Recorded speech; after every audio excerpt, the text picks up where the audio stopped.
नमस्कार देवियों, सज्जनों, सर्वप्रिय छात्रों, आप सबका हार्दिक स्वागत है शिक्षा पॉइंट पर।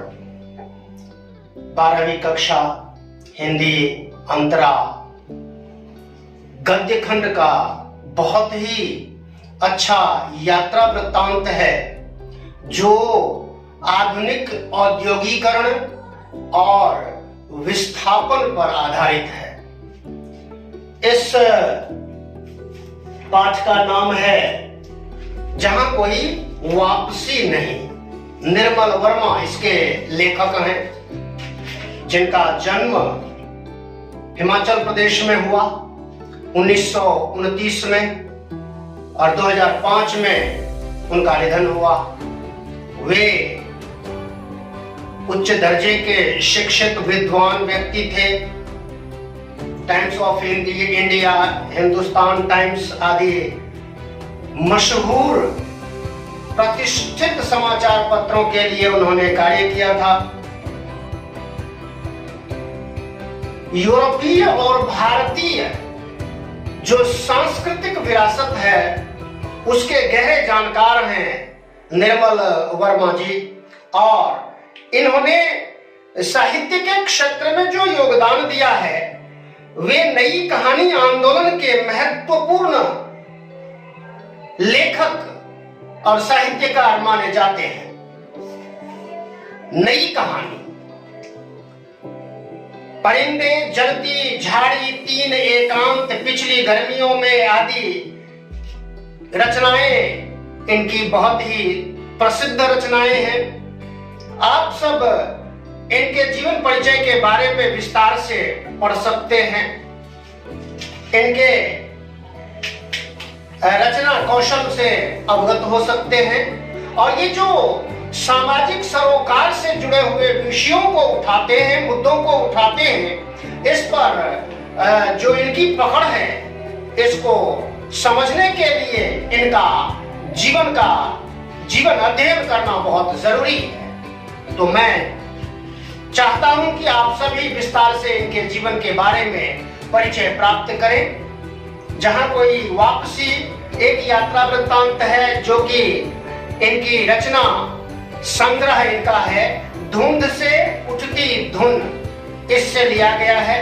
लेखक ने पर्यावरण से संबंधित सरोकारों की चर्चा की है कि आज विकास के नाम पर जो औद्योगिकरण हो रहा है, ये जो यूरोप का मॉडल चल रहा है भारत में, इससे हमारे देश की सांस्कृतिक विरासत को, पर्यावरण को और मनुष्य एवं वन्य जीवों के तारतम्य को दर्शाया गया है कि किस तरह से यूरोपीय मॉडल से हमारा जो भारतीय जीवन तंत्र है वह प्रभावित हुआ है और इस प्रभाव में आकर के हम कहां खो से गए हैं और विस्थापन की स्थिति जो है उस पर गहरी चिंता प्रकट करते हैं।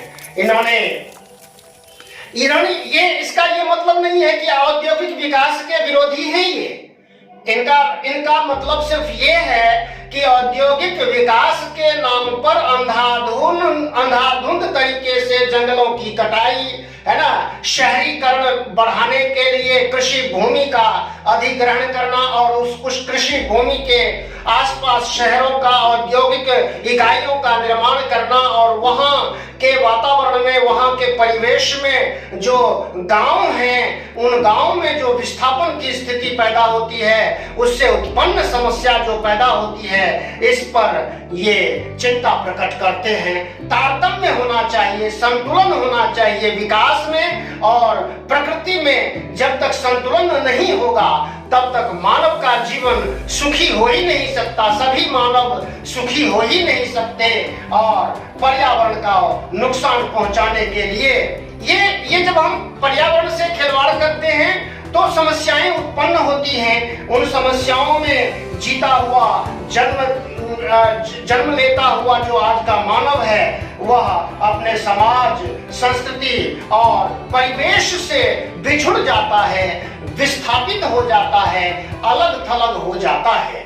औद्योगिक विकास के दौर में आज प्राकृतिक सौंदर्य नष्ट हो रहा है, प्रकृति से छेड़छाड़ हो रही है और जहां जंगल है उनकी कटाई हो रही है, पहाड़ों को समतल बना बना दिया जा रहा है, कहीं कुछ, क्योंकि मशीनों का युग है और देखते ही देखते बड़े बड़े पहाड़ों को जमींदोज किया जा सकता है, बड़े भूभाग को अधिग्रहित करके जो है उसमें अपनी मनमानी चलाई जा सकती है।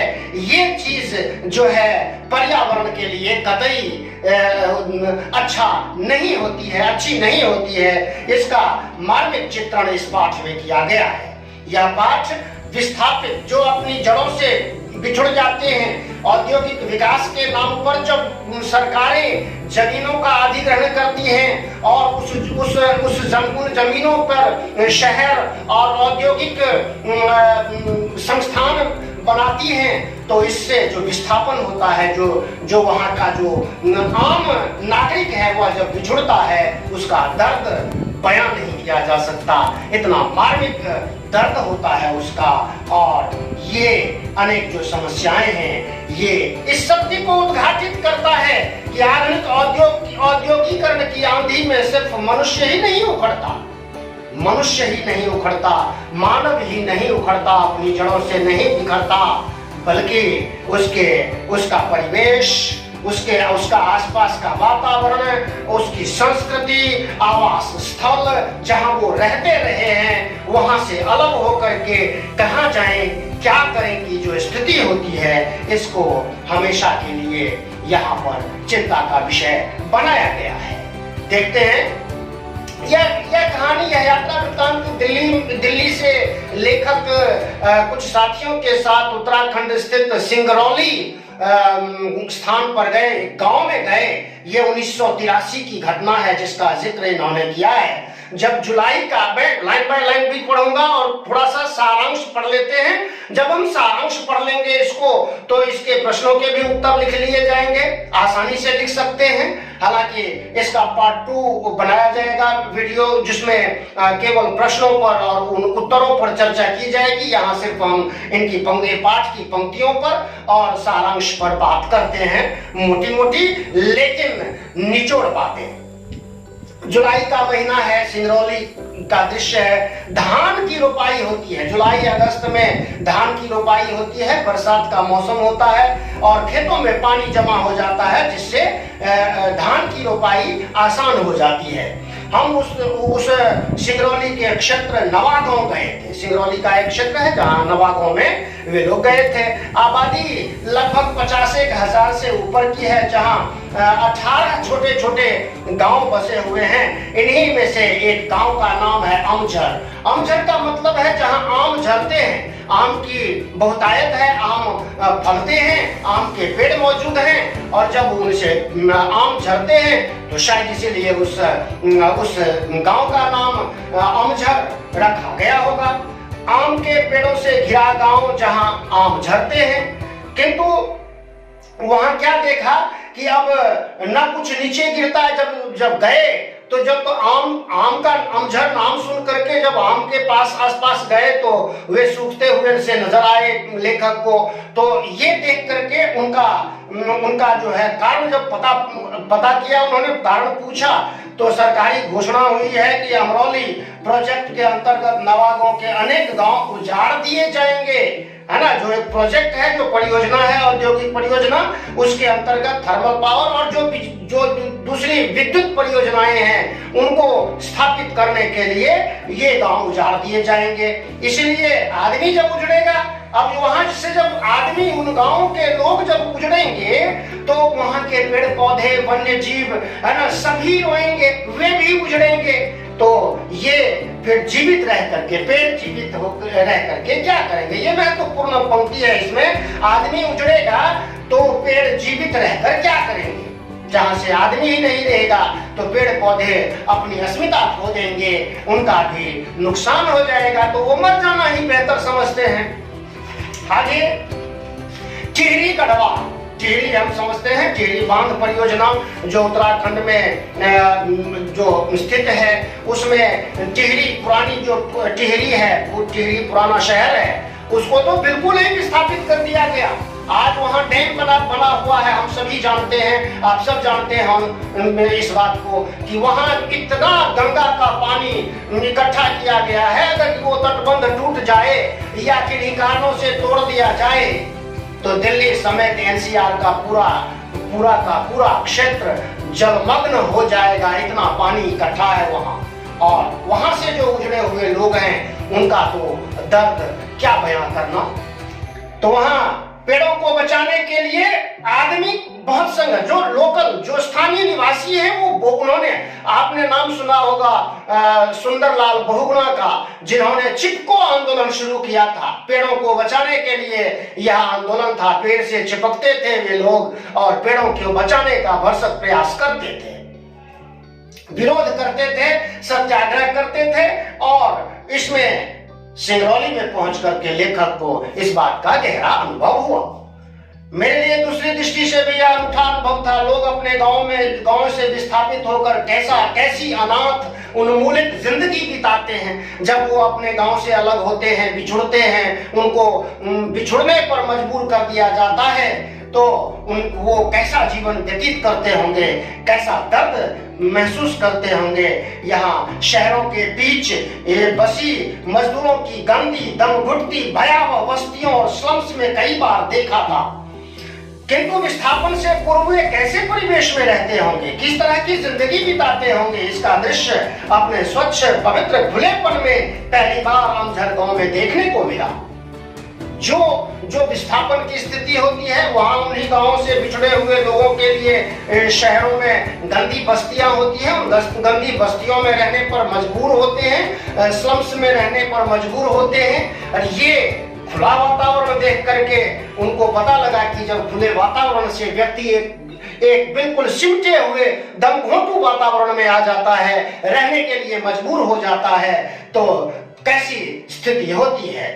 पेड़ों के जहां वो झुरमुट झाड़ियां हरियाली ही हरियाली, वहां से कंक्रीट के जंगल में आकर के छोटे छोटे घरों में, बिल्कुल झोपड़ियों में, बिल्कुल गंदी बस्तियों में रहने के लिए मजबूर हो जाना सचमुच ये विकास के नाम पर मानवता से और पर्यावरण से खिलवाड़ ही है। इसी बात को यहाँ पर इन्होंने वर्णित किया है। ये फिर बाढ़ पानी में डूबे धान के खेत, ये सब देख करके लेखक को जो विचार उसके मन में आते हैं वो कितने सुंदर और मानवीय सरोकारों से जुड़े हुए मुद्दे हैं, विचार हैं, ये अपने आप में देखने की बात है। हिम्मत बटोरकर गांव के भीतर चले, तब वे वहां की औरतों के बारे में भी बताया जो खेतों में काम करती हैं। बहुत ही सौंदर्य से भरी हुई वो महिलाएं अपने खेतों में काम करती हैं, अजनबी को देखकर मुस्कुराती हैं और फिर अपने काम में मशगूल हो जाती हैं। यह दृश्य भी अपने आप में अपूर्व है। फिर वो उनका हिरणी की तरह बताया, जैसे युवा हिरणी होती है युवती, और वो चारों तरफ बड़ी सजग निगाहों से देखती है, विस्मित निगाहों से देखती है, उसी तरह से वो महिलाएं देखती हैं, फिर अपने काम में लग जाती हैं। और यह समूचा दृश्य इतना साफ और सजीव है, अपनी स्वच्छ मानसिकता में इतना संपूर्ण और शाश्वत कि एक क्षण के लिए विश्वास नहीं होता कि आने वाले वर्षों में सब कुछ मटिया मेट हो जाएगा। जब इस बात की घोषणा हो गई है कि यहाँ की स्थित गांव को उजाड़ करके यहाँ प्रोजेक्ट का निर्माण होगा, यह देख करके, यह समझ करके, जहाँ झोपड़े हैं, खेत हैं, ढोर पशु हैं, आम के पेड़, सब एक गंदी आधुनिक औद्योगिक कॉलोनी के ईंटों के नीचे दब जाएगा। जहां कंक्रीट का जंगल बनाया जाएगा, वास्तविक प्राकृतिक जंगल को उजाड़ करके, गांव के प्राकृतिक परिवेश को बिगाड़ करके, बदल करके कंक्रीट जंगल बसाया जाएगा, तो वहां पर दमघोंटू वातावरण होगा। और यह देख करके ये हंसती मुस्कुराती औरतें भोपाल, जबलपुर या बैठन की सड़कों पर पत्थर कूटती दिखाई देंगी, जो अभी अभी खेतों में काम कर रही हैं और मनमौजी है उनकी, जब मर्जी काम करती हैं और मजेदार जीवन व्यतीत करती हैं प्राकृतिक सौंदर्य में। और उस सौंदर्य में उनका जो सौंदर्य है वह भी नष्ट होने वाला है। तो ये सब खत्म हो जाएगा। आधुनिक भारत के शरणार्थी हैं, ये भी बताए, आधुनिक भारत के शरणार्थी जो अपनी जड़ों से उजड़ करके दूसरी जगह पर जाने को मजबूर होते हैं, मजदूरी करने पर मजबूर होते हैं, ये शरणार्थी ही हैं। और ये शरणार्थी स्वतंत्र भारत के शरणार्थी हैं, क्योंकि स्वतंत्र भारत में स्वतंत्रता के बाद जो भारत में औद्योगिक नीतियों का निर्धारण होता आ रहा है, वह सब गांव के परिवेश को बिगाड़ करके ही हो रहा है। कोई संतुलन नाम की चीज है नहीं। मॉडल पश्चिम का ही चल रहा है, और पश्चिम मॉडल में, यूरोपीय मॉडल में जो चीजें हैं वो भारतीय परिवेश के लिए कभी सही हो नहीं सकती, हो भी नहीं है। लेकिन देखा जाए तो कहीं ना कहीं सामंजस्य बिठाने की बहुत सख्त जरूरत है। इसीलिए ये शरणार्थी न बने, औद्योगिकरण हो, लेकिन गांव न उजड़े, उनकी खेती न उजड़े, उनका प्राकृतिक परिवेश न उजड़े, इस बात का ध्यान रखा जा सकता है। भारत जैसे 7वें बड़े भूभाग वाले देश में, जो कि दूसरी सबसे बड़ी जनसंख्या भी है हमारे यहाँ पर, तो इन सब में सामंजस्य बिठाते हुए, यूरोप में क्या है, यूरोपीय मॉडल क्या है, छोटे छोटे देश हैं, हमारे एक राज्य के से भी छोटे छोटे देश हैं, वहां का अपना एक मॉडल है, भारत का एक दूसरा मॉडल होना चाहिए। लेकिन संयोग से जब देश आजाद हुआ, हमारे नेता, हमारे सत्ताधारी लोग जो हैं, शासन में बैठे हुए जो लोग हैं, वे उसी मॉडल पे काम करते हैं, ब्रिटिश मॉडल पे काम करते हैं, यूरोपीय मॉडल पे काम करते हैं, अपना कोई मॉडल लाते नहीं है। जहाँ स्वदेशी की बात हो, जहाँ पर लोगों का विस्थापन न हो, लोग भी बसे रहें, उद्योग भी बसाए जाएं, शहर भी बसाए जाएं, हमारा प्राकृतिक परिवेश कम से कम बर्बाद हो और शहरीकरण, औद्योगिकरण भी हो जाए, ऐसी नीति निर्धारित करने की आवश्यकता है। लेकिन ऐसा होता नहीं है, इसीलिए निर्वासित हो रहे हैं लोग और अपने दोबारा जाने पेशा में लौट भी नहीं पाते। कभी ऐसा भी नहीं है कि वो कुछ दिनों के लिए, कुछ समय के लिए अपने परिवेश से छूटेंगे, अपने मूल स्थान से छूटेंगे और कुछ समय बाद उसी स्थान को लौट जाएंगे, इस बात की भी संभावना होती नहीं है। इसलिए इसका एक बड़े पूरे ग्रामीण अंचल को कितनी नासमझी और निर्ममता से उजाड़ा जाता है। तो ये सब यहाँ पर बयां किया है इन्होंने। किंतु कोई भी प्रदेश आज के लोलुप युग में अपने अलगाव में सुरक्षित नहीं रह सकता। कभी कभी किसी इलाके की संपदा ही उसका अभिशाप बन जाती है। ऐसा होता है जहां बहुत प्राकृतिक संपत्तियां होंगी, खजाने होंगे, मान लीजिए खनिज संपदा होगी, प्राकृतिक संपदा से भरपूर क्षेत्र होगा कोई, तो निश्चित रूप से जो औद्योगिक मशीनरियां हैं और उद्योग धंधे चलाने वाले बड़े बड़े लोग हैं, सत्ताधारी लोग हैं और बिजनेस पर काबिज लोग हैं, उन लोगों की नजर उन ऐसे इलाकों पे जाती है तो संपत्ति ही उस इलाके के लिए अभिशाप बन जाती है, वही उसके लिए अहितकारी बन जाती है। इसीलिए जो थर्मल पावर कॉर्पोरेशन का निर्माण हुआ है ना, विस्थापन की एक लहर सिरंद बांध से आई, जिसके कारण हजारों गांव उजाड़ दिए गए। इन्हीं नई परियोजनाओं के अंतर्गत central cold field national super thermal power corporation है ना आदि का निर्माण, चारों तरफ पक्की सड़कें और पुल का निर्माण, सिंगरौली जो अब तक अपने सौंदर्य के कारण वैकुंठ और अकेलेपन के कारण काला पानी माना जाता था, अब प्रकृति के मानचित्र पर राष्ट्रीय गौरव के साथ प्रतिष्ठित हुआ। मतलब इतनी बड़ी बड़ी परियोजनाओं का निर्माण हो गया वहां पर, लेकिन जो वह नैसर्गिक सौंदर्य था उसका वह सौंदर्य समाप्त हो गया। वहां काला पानी कहते हैं, वहां कोई जाता भी नहीं था, प्राकृतिक उसके अकेला था, वो दूर दराज था, बहुत प्रकृति से घिरा, प्राकृतिक सौंदर्य से घिरा हुआ, लेकिन वहां पर कई परियोजनाओं का निर्माण होने से अब वो राष्ट्रीय पहचान की जगह बन गई है सिंगरौली।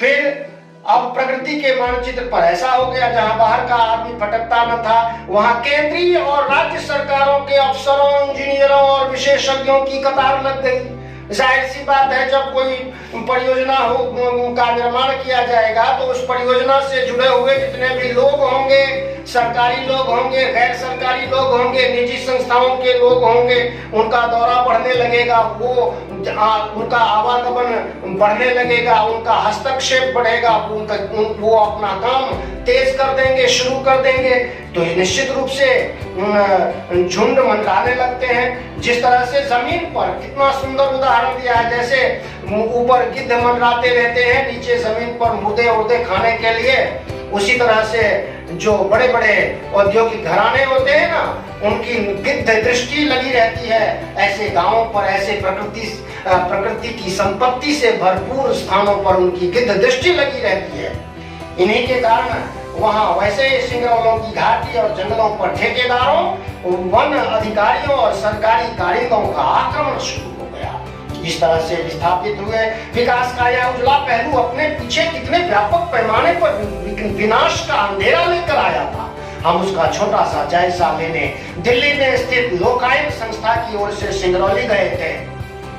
सिंगरौली जाने से पहले मेरे मन में यह इस तरह का कोई सुखद भ्रम नहीं था कि औद्योगिकरण का चक्का जो स्वतंत्रता के बाद चलाया गया उसे रोका जा सकता है। कैसे रोका जा सकता है? उसमें नीति में आमूलचूल परिवर्तन करके, जो ये अभी जो चल रहा, जो पॉलिसियां जो चल रही है ना, जो पॉलिसीज चल रही है, जो नीतियां काम करती हैं, उनमें बदलाव की आवश्यकता है। इसलिए शायद 35 वर्ष पहले हम कोई दूसरा विकल्प चुन सकते थे जिसमें मानव सुख की कसौटी भौतिक लिप्सा न हो करके जीवन की जरूरतों द्वारा निर्धारित होती। कितनी सुंदर बात कही है। एक मानव को जीवन जीने के लिए बहुत कम चीजों की जरूरत है, लेकिन लोभ जब बढ़ जाता है तो सारी धरती, सारी कायनात, सारी दुनिया की धन दौलत एक व्यक्ति के कदमों में आ जाए तब भी वह संतुष्ट नहीं होता है। ये असल कारण है जिसकी वजह से, जिस कारण से आज का वातावरण ऐसा है जहां भौतिक सुख सुविधा को, यहाँ पर जो हम जितना सामान इकट्ठा कर सकते हैं, सामान में सुख ढूंढ सकते हैं, उतना ही कम होता है। क्योंकि पश्चिम जिस विकल्प को खो चुका था, भारत में उसकी संभावनाएं खुली थी। क्योंकि अपनी समस्त कोशिशों के बावजूद अंग्रेजी राज हिंदुस्तान को संपूर्ण रूप से अपनी सांस्कृतिक कॉलोनी बनाने में असफल रहा था। भारत पर जो विदेशी आक्रमण हुए, चाहे म्लेच्छों, मुस्लिमों, अंग्रेजों और दूसरे पुर्तगालियों, दुनिया भर के पश्चिमी और देशों के जो आक्रमण हुए, उन्होंने कितनी भी कोशिशें कर ली, लेकिन भारत की जो सांस्कृतिक विरासत है, उस सांस्कृतिक विरासत में न के बराबर परिवर्तन करने में सफल हुए थे। वे शिक्षा में वो पूर्ण सफल हो गए थे। अपनी पूरी शिक्षा लाद दी हम पर, हमारी शिक्षा व्यवस्था को तहस नहस किया उन्होंने। हमारी जो संस्कृत भाषा थी उसको तहस नहस किया, उसको समाप्त किया और अपनी अंग्रेजी भाषा थोप दी। लेकिन आज हमारे देश में अगर देखें तो अंग्रेजी बोलने वाले जो लोग हैं पूरे देश में, वो मुश्किल से 2 से 4% होंगे। लेकिन वे ही 2 से 4% लोग सत्ता पर काबिज हैं, उद्योग धंधों पर काबिज हैं, ठेकेदार हैं, बड़े बड़े अफसर हैं, बड़े बड़े नेता हैं, है ना, सरकार के नुमाइंदे हैं, अफसर हैं तमाम डिपार्टमेंट्स के। तो ये ही लोग ऐसे लोग हैं जो नीतियां बनाते हैं और पश्चिमी मॉडल अपनाते हैं और उसको अपनी गरिमा समझते हैं, अपने दिमाग का इस्तेमाल बहुत ज्यादा नहीं करते। इसलिए भारत की सांस्कृतिक विरासत यूरोप की तरह म्यूजियम्स और संग्रहालयों में जमा नहीं थी। वह उन रिश्तों से जीवित थी जो आदमी को उसकी धरती से, उसके जंगलों से, नदियों, एक शब्द में कहें तो उसके समूचे वातावरण यानी परिवेश से जोड़ते थे। अतीत का समूचा मिथक संसार पोथियों में नहीं, इन रिश्तों की अदृश्य लिपि में मौजूद रहता था। ये जो हमारी जो विविधता थी, हमारे जो प्रकृति से जो हमारा प्रेम था, वह सब भारत में यूरोप में क्या है, पर्यावरण का प्रश्न मनुष्य और भूगोल के बीच संतुलन बनाए रखने का है। भारत में यही प्रश्न मनुष्य और उसकी संस्कृति के बीच पारंपरिक संबंध बनाए रखने का हो जाता है। स्वातंत्र्योत्तर भारत की सबसे बड़ी ट्रेजेडी यह नहीं है कि शासक वर्ग ने औद्योगिकरण का मार्ग चुना। ट्रेजेडी यह है कि पश्चिम की देखा देखी और नकल में योजनाएं बनाते समय प्रकृति, मनुष्य, संस्कृति और सभ्यता के बीच का जो नाजुक संतुलन है वह नष्ट होने से बचाया जा सकता है। इस ओर हमारे पश्चिम शिक्षित जो समाज के सत्ताधारी वर्ग लोग हैं उनका ध्यान कभी गया ही नहीं।